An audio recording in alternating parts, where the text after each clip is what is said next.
just going to talk through a few things that I've done here to make it sound, I hope, a little bit more, yeah, realistic, or at least sort of sensitive, I think, to a real orchestra.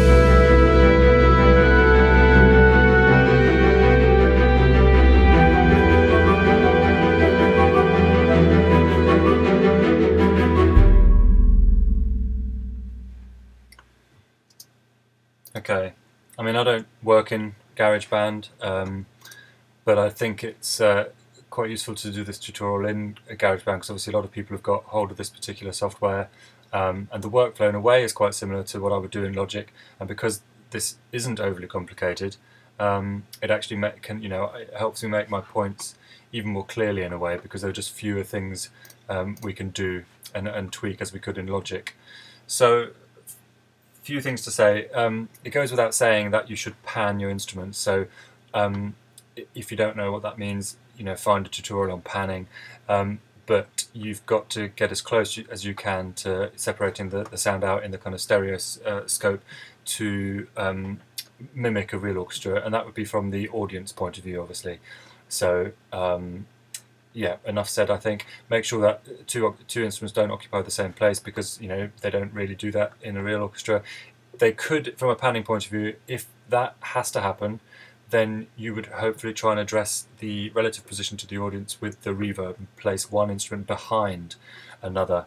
So I don't know, some woodwind elements might be sitting behind parts of the strings, for instance. But we'll talk about that when we get to reverb. So that's the first thing, panning. Don't go mad with quantizing. I'll show you the elements that have been quantized in here, and literally, horns, not at all, flutes, nothing, clarinets, nothing. In fact, none of this woodwind has. Strings, nope, nothing. Violas, yes, because it's 16th notes, and I played it relatively well, but not amazingly, but I only quantized to 50% or so. You want to retain the human performance element, otherwise it just becomes computer music, and it's very, impressive to listen to for the first sort of 20 seconds, but then you just get listener fatigue, because it's just not that nice. Yeah, a little bit of quantizing there as well, but the harp, none, for instance. So you've got to have some fast elements which are natural as well, just to give the whole thing a bit of realism. Speaking of realism, some of the samples are triggered, faster or slower than others, relatively speaking. So this percussion sound here, as you can see, I've started it just ahead of this bar. That's important sometimes, because otherwise, you're going to get that sort of typical lag from everything just kind of shuddering into place, a split second after a sample triggers. So just be aware of that. Sometimes you might have to play whole lines, and then you, like this fast viola line, for instance, in this case it works, but you may find you play something quickly, you'd quantize it to 100%, everything else is quantized to 100%, it still doesn't sound great because something's lagging. So you may find you have to take a whole region, i.e. this green thing, and then just shift it by a fraction ahead of the bar beginning, or behind, I dare say, if you've got the reverse problem of samples coming in too soon. Okay, you've got to split long notes to restart phrases. So a good example of that would be, if we can find it, when this second section kind of starts after this quiet bit. So here's the upbeat, back in. So that had a long note there. As you can see, this is the oboe, for example. Now, you could write it like this, that would be kind of natural instinct harmonically speaking, but you've got to take a breath. This it's an oboe at the end of the day, it's a wind instrument, these people can't go forever.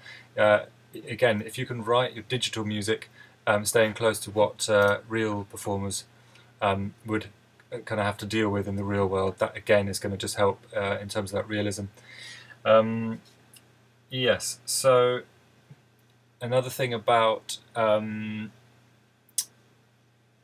have a look. Oh yeah, so EQ, I've just made a note here, you've got to EQ absolutely every single track. Again, to split out the sound, you've got panning on the one hand, but the EQ is massively important as well. You'll find certain instruments have got their kind of important frequencies are in similar places, so I don't know, you might expect a clarinet or the flute to share certain frequencies, same as perhaps a higher string. So if possible, you kind of you turn down the EQ at the parts of the instrument that you don't need. I mean, let's give you an example.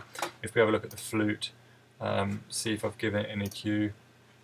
So the flute EQ here, I've just pushed it in the areas that it's mostly prevalent, and really, strictly speaking, what we should do then also is just lose some elements where it's just not going to be that prevalent. So really, we don't need that part there. Possibly we can even turn that to about there, and the flute's still going to sound perfectly okay. Okay, very important thing is reverb. So I said about panning, and if you had an instrument that was panned to a similar place as another instrument, you'd think that they were kind of sitting on top of one another. Now, the clarinet, for instance, is going to -16, and the violas are going to -30. Okay, not that similar.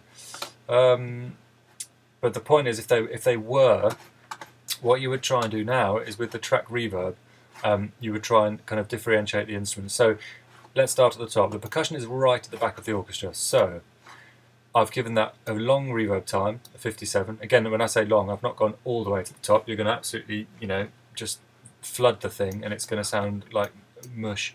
So 57 is the longest in this whole setup. I've kept the reverb colour quite bright because, metals and bangs and all the rest of it, we'd expect those sound waves to bounce off the walls quite quickly, so it wouldn't sound muffled particularly. So that's that. The reverb volume right near the top there, and the original volume also right near the top. And then I've worked down from there. So things that are in front are the horns, so they're nearly at the back. So the reverb time is also still quite long, 34.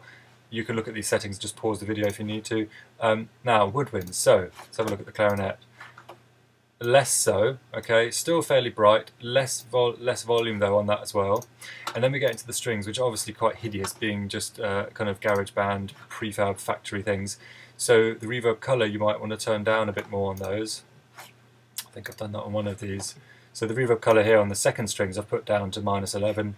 The violas presumably will be quite at a dampened string sound, yeah, right there. Much less reverb because these are pretty much at the front of the stage now in terms of our listening experience. Cellos even less so, because you don't want a boomy instrument, a bass sounding instrument, to have too much reverb on it either. It'll just get muddy. So the bass is the same idea, of course.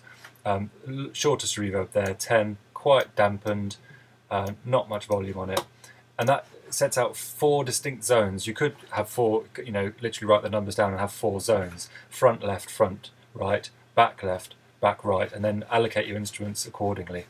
The harp I've put to the left, as you might expect it to be. Do not be tempted to put a fat reverb onto the master channel. There's just absolutely no point. So you leave this off. It just spoils all the hard work you've done setting up specific reverb for specific instruments.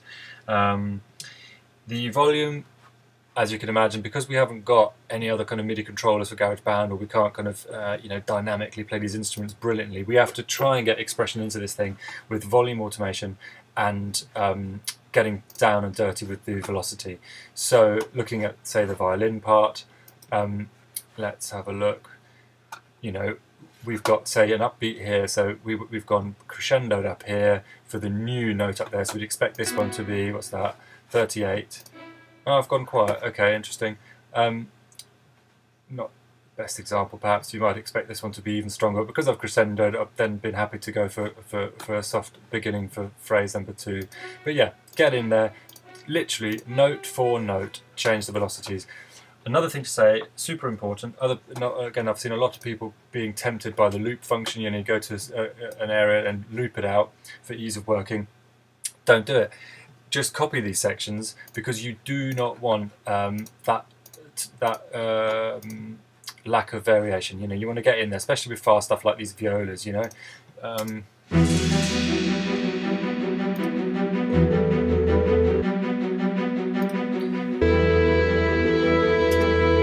Listening to that kind of fast viola stuff, it's going to get tedious after a while. So you've got to get in there, change the velocities on these things, put a bit of variation in. Add the the volume automation as well. Otherwise, it's just busy nonsense.